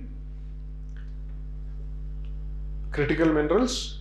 Why is it in use? Because it is open for commercial private sector.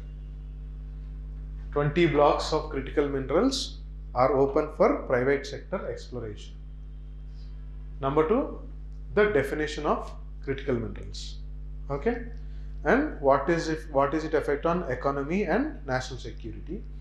Examples of critical minerals and what India is doing with respect to critical minerals. It has identified 30 and given permission for 3 critical mineral mining of 3 critical minerals by amending a law. What are the 3 critical minerals that are permitted? Lithium, niobium and rare earth elements. What you need to be knowing now? Little bit science behind this. Just the atomic number of lithium, niobium, what are the rare earth elements, other topics related to rare earth elements. They are found in trenches. India also got permission from one organization to explore these. One international organization. Try to know that organization also. So that is about critical minerals. Important topic you have to remember. So these are the topics we have for today, and for now. So you guys have, I heard that you guys have asked for a discussion on model code of conduct, correct? Some of you have asked. So what is model code of conduct with respect to elections? Anyone know? Previous slide you said that you explained one topic. Which one? Did I forget something? Cabin climate. Acha, okay, that's from another slide. I'll get there. Okay, I'll discuss that, but let me know. So what happened? See, model code of conduct is like something which regulates the political parties and I made a video on this. I think it's on YouTube, one of the videos in YouTube, or I don't know if they have posted on it, but still let me discuss with you. Model code of conduct serves what purpose? First thing, why is model code of conduct there?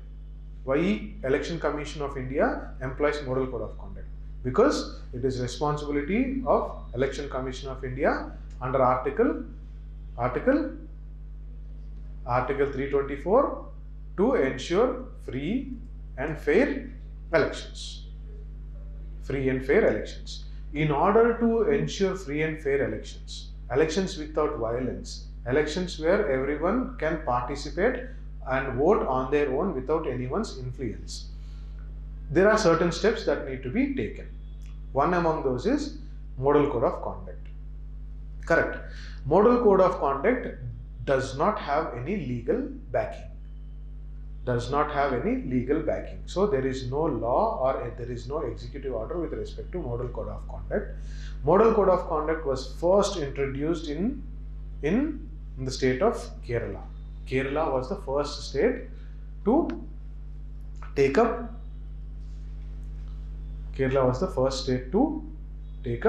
model code of conduct, but it was called code of conduct. Back then it was called code of conduct. Okay, that was in the year 1960. 1960, in the Kerala state elections, for the first time, code of conduct, which was circulated as a code to all recognized political parties. Okay, and then in 1962, for the first time in Lok Sabha elections, we used in Lok Sabha elections.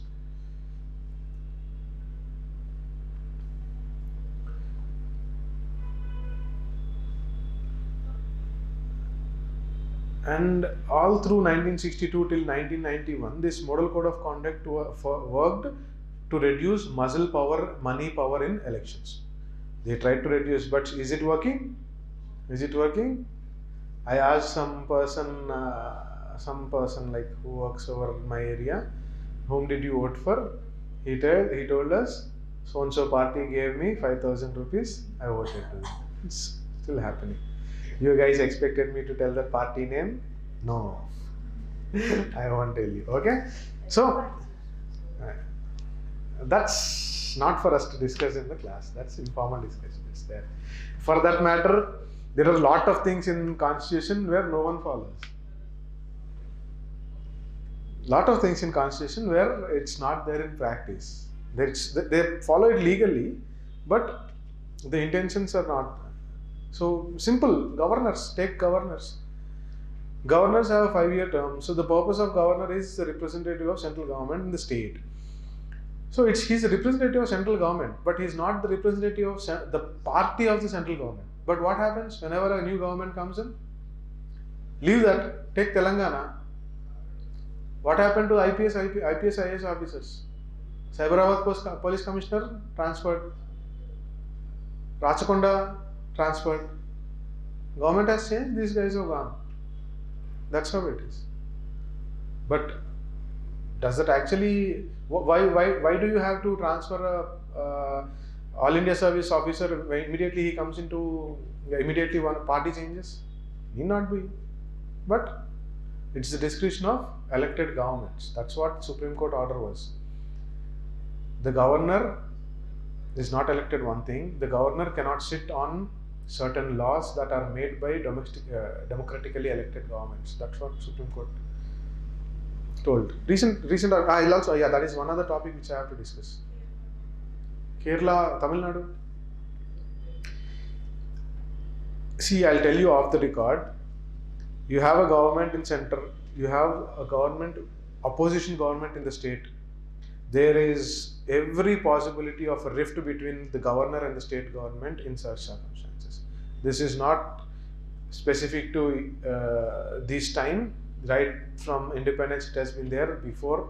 Many countries are also facing this. It's not new to any way, but this has been there. It's up to the Supreme Court and the constitutionality of our governance. That constitutionality means how far the constitution is being applied and the spirit of constitution is upheld. So now we'll discuss Model Code of Conduct. What did you write? Muscle and money power. In 1999, and then after that in 1999, one legend has come up in the history of Election Commission of India. Who is that? T.N. Sheshan. T.N. Sheshan passed away, but this election commissioner has changed the, like he became that what you call strict election commissioner. He was the first person to use his constitutional authority to postpone an election for the sake of violation of Model Code of Conduct. T.N. Sheshan has changed how the Model Code of Conduct is implemented. It doesn't have a legal backing, but it's almost implemented like a legal thing. Okay. And in 2013, Supreme Court has directed to make guidelines under Model Code of Conduct to political parties and candidates contesting elections. To both political parties and candidates conduct.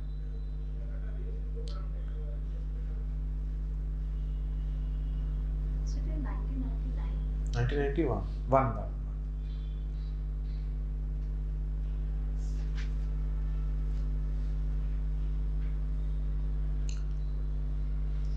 So, what is the significance of Model Code of Conduct? I'm forgetting one other thing.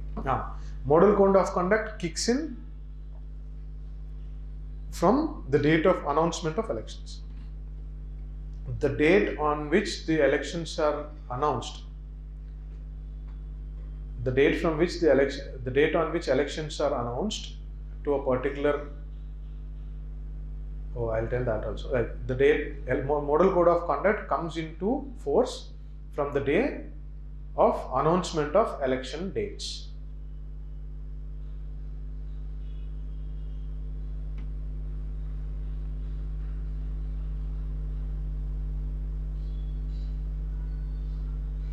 This is like rules sheet which the political party should follow. Yeah, that's right. I'll tell you a few more provisions also, which will help you analyze how Model Code of Conduct works. So during elections, you see all these political parties keep going on to election commission and complaining about each other parties' activities.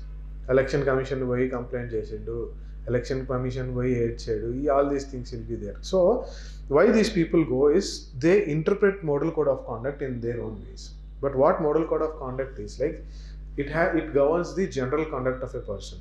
One thing very important, Model Code of Conduct or the conduct of political parties and the candidates should be within the boundaries of the Constitution. Even with the freebies, if they are announcing something, if they are making some speeches, if they are circulating certain pamphlets with respect to the party's policies and everything need to be within the bounds of Constitution. You can't do any extra constitutional promises or extra constitutional activity. You can't go into a You can't go into meeting onto the stage in a meeting and promote violence, because that is against constitution. You can't. Your campaign should be restricted to criticism on policies, criticism on politics or the works the previous government has done, or programs or something like that. It can't get. It shouldn't be personal. It shouldn't be promoting hatred between two communities. It shouldn't be promoting hatred between two religions. Anything such sort of thing. So when you conduct a campaign or when you conduct any meeting, it should see, every political party starts conducting meetings and rallies. It is the responsibility of every political party to inform the local police and take their permission to do their campaigning in certain area or conduct meeting. That is a must under these things. If you are taking a procession, even then you have to, if you are going for conducting a meeting, you have to inform the local police. And during the poll day, there are measures taken under model code of conduct to ensure peaceful voting, peaceful polling on the day. For that, polling booth will have certain representatives from each party, and these people, and one can enter the polling booth, inside the polling booth, only when they have valid identity card issued by Election Commission of India. Election Commission of India issues polling agents. You know, every party has polling agents. These polling agents, they'll be given, see, party tells that this person is my party's polling agent, and then Election Commission gives them the ID card so that they can enter the polling booth, unless until then otherwise they cannot enter.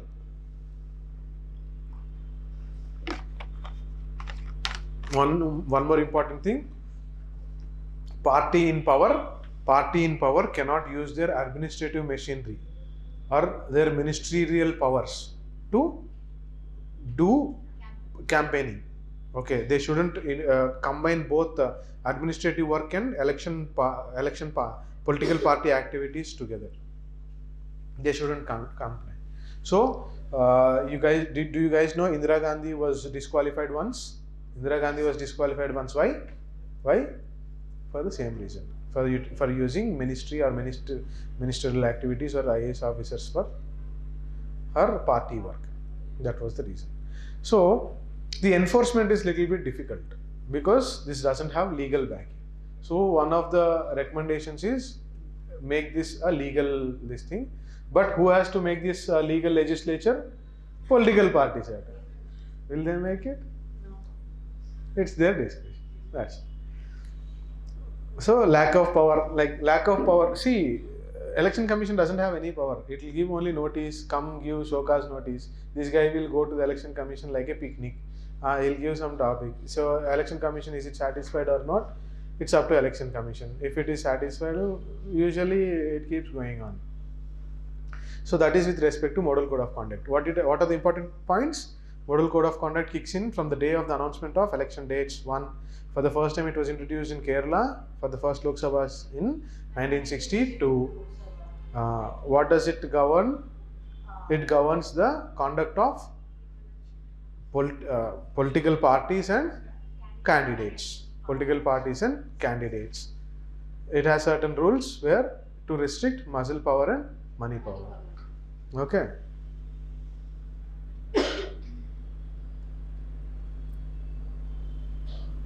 That is about Model Code of Conduct. Who implements it? Election Commission of India. So, if it is not we are talking that it is not actually the scenario is different in reality, then why is that the election commissioner have cancelled the right to Bandhu scheme before? So yeah, I'll come to it. I forgot this. So there is one thing that Raitu Bandhu was cancelled because the government advertisement, see, it has become, it actually is a government program, but they portrayed it like it's like the political party's program. Understood? There is a very thin difference. You transfer the amount like the government does it, which means Chief Secretary can do it. If a minister who is campaigning for his party makes some statement or facilitates the payment of Raitu Bandhu and uses it for his own parties campaigning. That's what I'm telling you. You shouldn't involve your administrative activity with the political activity. So they can't use any of these schemes for. They can do it, but political parties cannot campaign on those. But the administration work has to go on. See, you passed a scheme. Manrega is there. There is a scheme for implementing, for giving unskilled work to in rural areas. Just because election commission, model code of conduct has come into place, you can't stop Manrega working. You can't stop Manrega workers. You can't stop paying Manrega. But a political party which is in power, cannot use that to campaign. Understood? So you can ask the chief secretary to transfer the funds, because that is the duty of chief secretary and the minister, the secretary is concerned, principal secretary of that particular department. They can do it as part of their work. But a minister who is on his political party campaigning, cannot say that Raitu Bandhu will be coming on so and so date. Raitu Bandhu will be coming on that. For that reason, already implemented schemes they can do. They cannot launch any new schemes. Already implemented schemes can keep functioning. They can campaign to that. They cannot campaign. They cannot campaign to You- any of the schemes. They cannot campaign in the sense they cannot ask their secretaries to do that particular work on a political platform. If you are there on a minister, there is a minister. He obviously belongs to a certain party. He is campaigning for the political party in a meeting. He cannot say that Raitu Bandhu money will be coming on so and so date. Raitu Bandhu scheme disbursement of money will be doing on so and so date, and Raitu Bandhu is functioning so and so. We are making arrangements on a political platform. He is campaigning for his political party. He can say that we have launched Raitu Bandhu for welfare of so and so, but he cannot he cannot announce the administrative decision. When to give money, when to transfer funds is administrative work. By saying so, he is telling that he is actually trying to get, it implies that he is trying to get votes based on his administrative work. That he cannot do. I'll give you another example. See, you have a minister. Minister has to sign on certain particular file. Okay. And while going on his work, so he has to do certain filing and go to his political party campaigning. He can go. He can do his administrative work and go. He cannot say that I have just signed a transfer of funds for so and so scheme in that political meeting. Understood? That's how it is. It's very thin differentiation, but you guys need to be very clear, because in reality that's how it works. On paper it's different. It happens differently. That's how. So that is why our group 2 got postponed. Necessary, it need not to be postponed. But what is the claim? We do not have the proper infrastructural administrative manpower to conduct during the model code of conduct is in force. That's what they said for the postponement. So just now, which you told, is it applicable only during model code of conduct or any? No, only during model code of conduct. Other times. And one more thing, if at all model code of conduct is in force during assembly elections, it is applicable to the entire state where the elections are being held. If at all it is for Lok Sabha, it is applied to entire country, because Lok Sabha elections, it happens in entire country. If it is happening for by-elections, it is restricted to that particular constituency where the by-elections are being held. That you have to remember.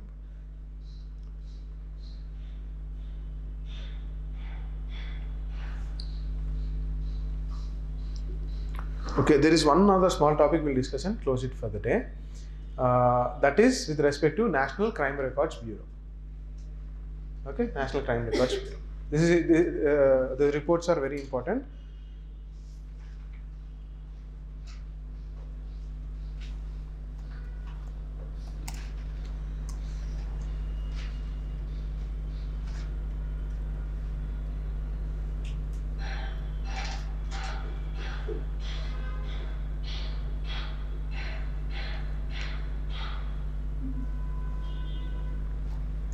Okay, National Crime Records Bureau gives a report every year, crime in India for 2022. This year's report is 2022.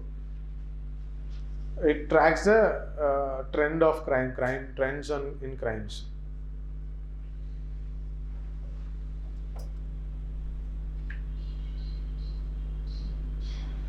And the crimes which are registered under, unlike which comes to the notice is they are under IPC, Indian Penal Code, and other local laws, any other local laws. Important point here is registration of cases witnessed 4.5% decline compared to 2021. Reporting of cases has declined.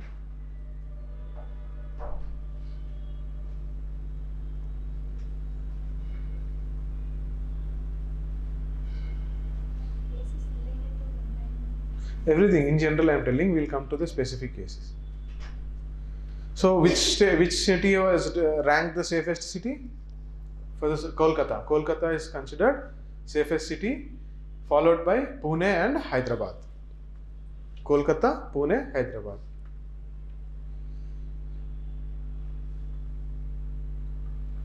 And what sort of crimes got increased? Increased crimes with respect to surge in crimes with respect to cyber crimes. 24% increase in cyber crimes, cyber fraud.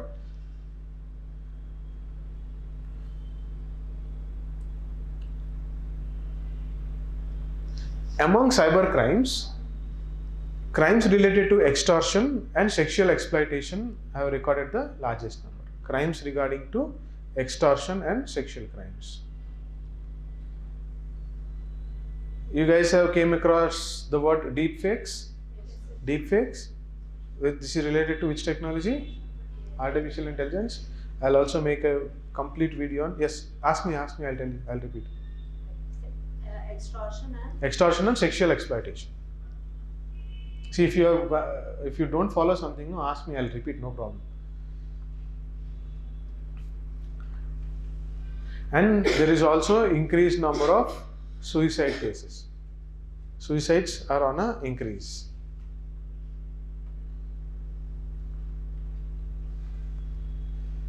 Reasons for suicides: family problems and marriage related problems, among others. Family, marriage problems, bankruptcy, indebtedness, others like that. And Maharashtra reported highest number of suicides.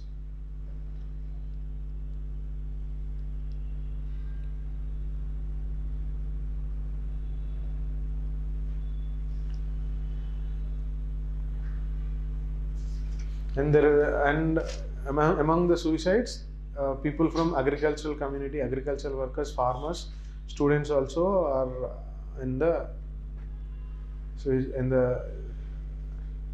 category of this suicides. It's not a solution, guys. Stay strong. So through this preparation, I'll tell you, you'll go through a lot, because the process is like that. You'll go through a lot, but the knowledge you gain through this process is immense. You can use it to establish a business. I'm not discouraging you, but I'm telling you, keeping in mind the success rate in civil services, you guys need to be strong enough. Okay, 1 year, 2 years, 3 years, my suggestion, I hope you guys somewhere around 22, 23 in this class, 22, 23 age, 22, 23, 24. So try for some, you can give serious attempts. If at all, you have to evaluate your own self also after each attempt. Try to evaluate. If at all it demands, try to take 1 year of break, if time permits, if possible. That's advisable. Otherwise, you can go on a spree, but try to know where you are lacking behind and go for 2-3 attempts, up to 4 if possible. Meanwhile, try to have a plan B, some other where you can. If you guys have finished, you guys have finished masters? Anyone has done masters, or only you've done masters? You also done masters. If at all possible, you can do MBAs or something, MBA or any other masters. Now if you are very much focused and serious on preparation, go ahead. But if at all there comes a time, try to do masters or any other certificate course where you know you can be employed easily. Like, try to have a plan B. Like, it's up to you what you want to do. If you have father's business, try to know a little bit of that also, and just focus. Because this is a really tough job, because it's not like your unit tests which you write every 2 months or 3 months. It's 1 year process. If you go till your interview level and you don't do it, you'll again have to start. So it's painful, but you guys need to be strong. Try to don't give up on your psychological aspect. It's essential as much as your preparation. Okay, try to relax once in a week. Watch your favorite movie series or something, hang out with friends, but limit it. Don't just get carried away. Know that you have to be back in your class and your preparation on Monday morning. You have to be back on Monday morning. You have to set your mind right by Sunday evening. So whatever you do on Saturdays, Sundays, get back by Sunday evening and start preparation. Like, prepare your mind for Monday, like revising few topics previous year weeks or something like that. Stay strong, okay? Don't just give it up. Nothing is more precious than your life. Isod intane unnam sir anane anukondi, but still it's good. And next, escalating crimes against SCs and STs. Crimes against STs and SCs are on the rise. SC, scheduled castes and scheduled tribes. Crimes against women, again marking 4% increase. There is an increase on crimes against women. Dominant category, cruelty by husband or his relatives, kidnapping or abduction. It's like you can shoot back to some sociology concept from here. So what is one thing which can come into your mind? Dowry Prohibition Act, POXO, because sexual violence is out here. POXO, Disha, Workplace Prohibition Act. When it comes to workplace, what are the guidelines? Vishaka guidelines. You know Vishaka guidelines? Vishaka guidelines belongs to which? From where it has come? Rajasthan NGO Vishaka, they made these things.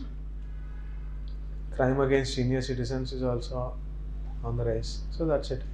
These are like certain things. So National Crime Records Bureau is under which ministry? Home Affairs. It's under Home Affairs. So that is it. And another topic which is there, like we'll discuss in the next class. I'll discuss with you. Okay. Meanwhile, what I'll do is in the breaks or sometime I'll be sending you few news articles or news items which I sent you earlier. Was that good? Did it give you any understanding? You didn't receive? You look confused, lost. I sent it to them and asked to send it to you. Indian Express article on COP28. So whenever I send something, please try to read those articles. So that will be an add-on, because you can directly take statements from there. So any other doubts from the topics we have discussed today? Any other doubts? Anything new you have to? So what are from the recommendations I have got from you? You asked me to discuss model code of conduct. Do you want to know anything more about model code of conduct, or this is sufficient? They cannot make voting as a compulsory one, but they not voting. Bringing awareness. I'll tell you.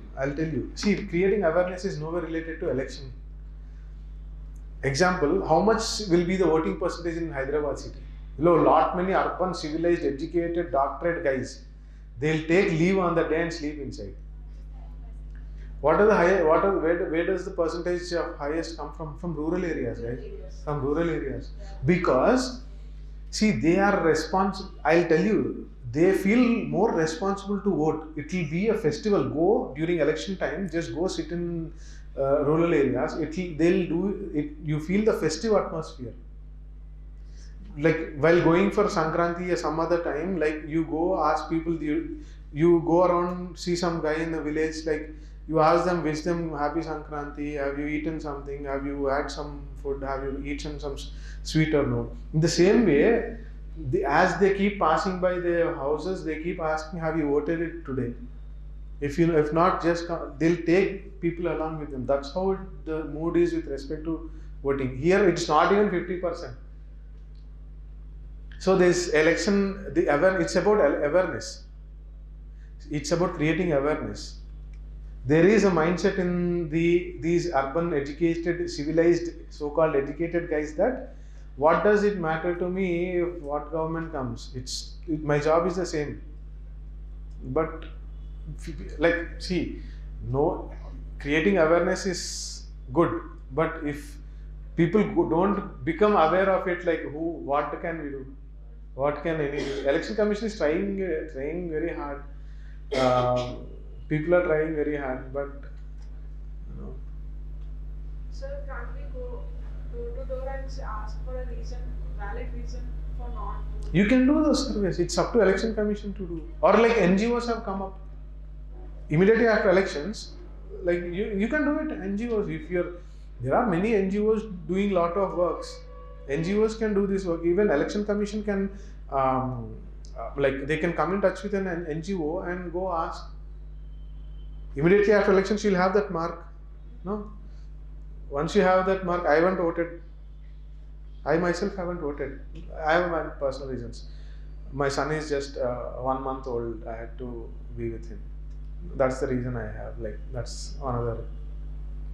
He's 1 month, 2 months old. Like I had to take him to hospital on that day. And my vote is not here. It's in some other place. I come from Bhadrachalam. So that's the constraint I had.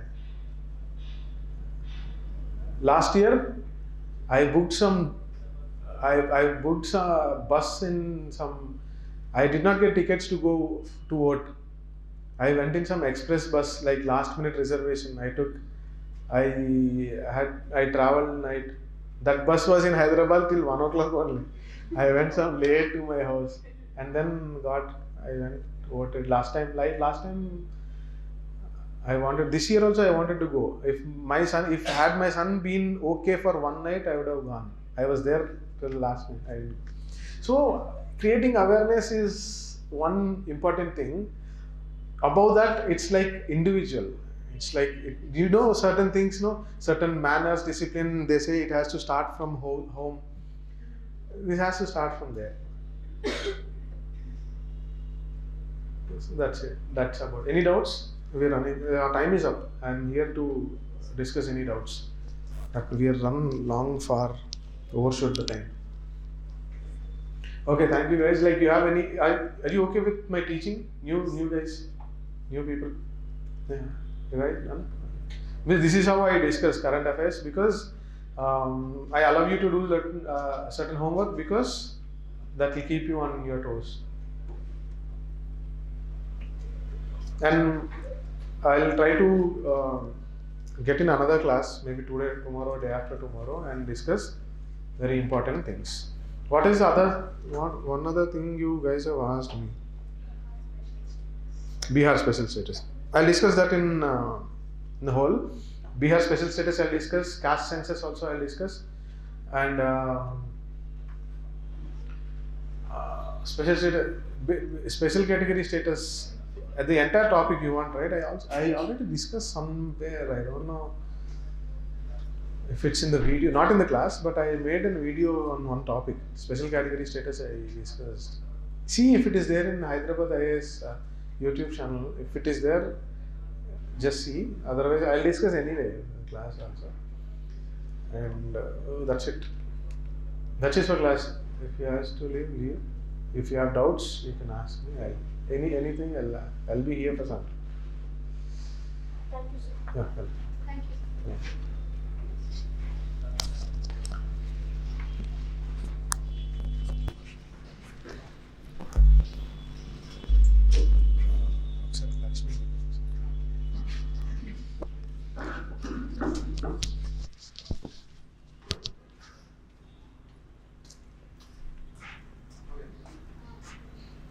cases.